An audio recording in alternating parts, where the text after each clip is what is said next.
Assalamualaikum warahmatullahi wabarakatuh. Pada kesempatan kali ini kita akan bicara atau berdiskusi mengenai salah satu topik dalam hukum transportasi. Dalam hukum transportasi dikenal dengan sebuah teori mengenai tanggung jawab pengangkut.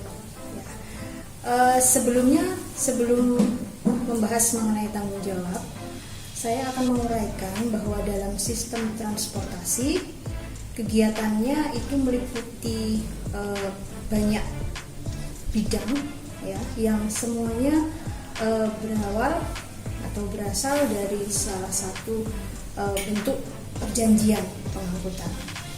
Nah, ada yang menyebut perjanjian transportasi, ada yang menyebut perjanjian pengangkutan. Nah, seperti halnya yang kita ketahui bahwa pengangkutan sendiri banyak moda, ya, banyak jenisnya. Ada transportasi darat, transportasi laut, dan juga udara. Dan tadi yang saya sampaikan semuanya mendasarkan pada suatu bentuk perjanjian.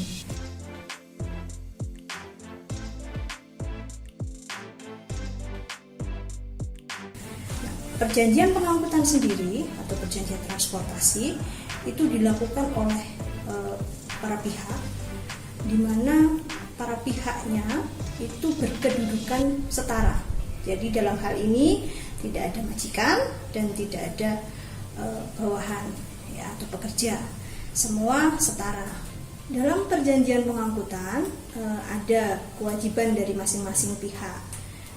Pihak pertama dia punya kewajiban untuk mengangkut pihak lainnya, dalam hal ini orang atau barang, dari tempat asal menuju tempat tujuan yang telah disepakati.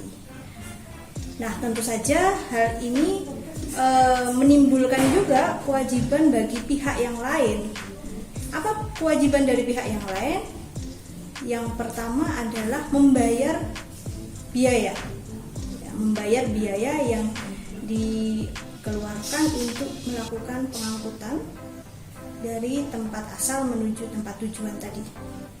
Nah, yang kedua tentu saja mengindahkan semua aturan yang telah dibuat oleh pihak pengangkut. Kemudian pihak pengangkut juga tidak boleh mengabaikan hak-hak yang harus dia tunaikan kepada penumpang atau tadi barang ya.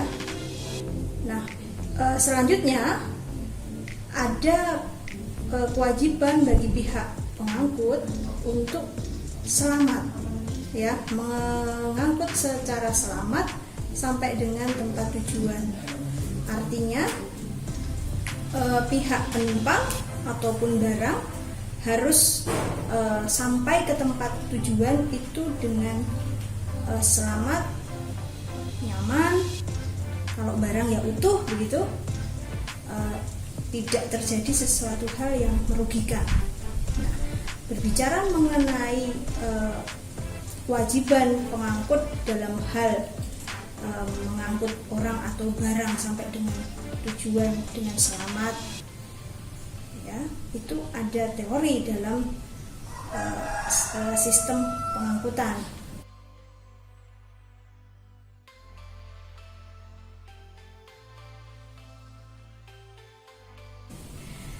Ada 3 teori yang kita kenal. Yang pertama, teori mengenai pertanggungjawaban unsur kesalahan. Di sini pihak pengangkut itu yang mempunyai beban pembuktian apakah ada kesalahan dari pihak pengangkut. Ya, saya contohkan seorang penumpang atau pengirim barang yang mendapati kerugian dikarenakan proses pengangkutan yang dilakukan oleh pengangkut, kemudian merasa ada kerugian yang sifatnya material ya, yang bisa dihitung, maka dia berhak menuntut pertanggungjawaban. Nah, dalam teori ini beban pembuktian itu ada pada sisi penumpang atau pengirim barang. Itu teori yang pertama. Teori yang kedua, pertanggungjawaban berdasarkan asas praduga.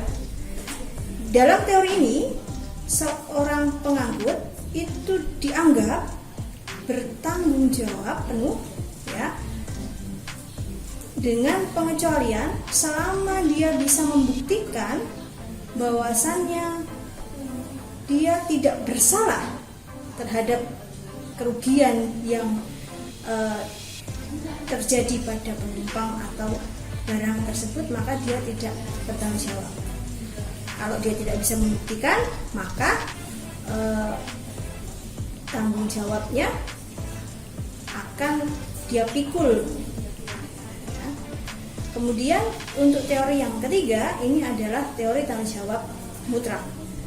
Dalam teori tanggung jawab mutlak itu ada suatu aturan di mana pihak pengangkut selalu dianggap bertanggung jawab tanpa adanya melihat unsur kesalahan atau pembuktian dahulu apakah dia bersalah atau tidak.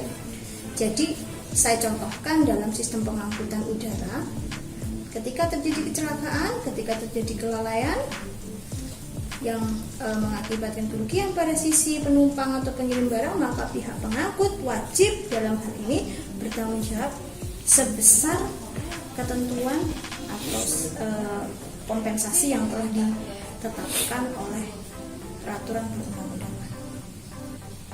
Nah, mengenai beban pembuktian tidak dikenakan atau tidak menjadi hal yang mutlak karena sifatnya adalah mutlak tadi. Nah, kira begitu penjelasan saya kali ini. Mudah-mudahan bermanfaat. Terima kasih. Sampai jumpa. Assalamualaikum warahmatullahi wabarakatuh.